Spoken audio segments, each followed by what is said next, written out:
Hi guys, welcome to my mini vlog. तो आज मैं जा रही हूँ, मेरी बहन की फ्रेंड का बर्थडे है उनके यहाँ पे। तो हम रास्ते में उनके यहाँ पे पहुँच ही गए थे। फिर हमें रास्ते में उनका भाई लेने के लिए आ गया था और उनके घर पे हम आ ही चुके हैं। वो रही पीछे बर्थडे गर्ल, वो कुछ डेकोरेशन का सामान ढूंढ रही है क्योंकि डेकोरेशन वगैरह करनी है ना हमको।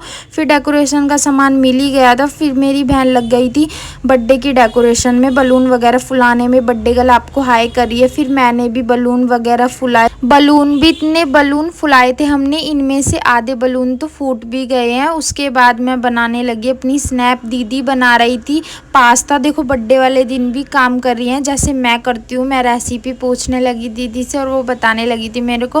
फिर हमने ये सब खाया। उसके बाद लग गए थे हम बर्थडे डेकोरेशन करने में। हमें एंगल ही नहीं समझ में आ रहा था किधर ज़्यादा सुंदर लगेगा। फिर हम सोचने लगी कॉर्नर की साइड ज़्यादा अच्छी लगती है ना, वहाँ पे लगाना था।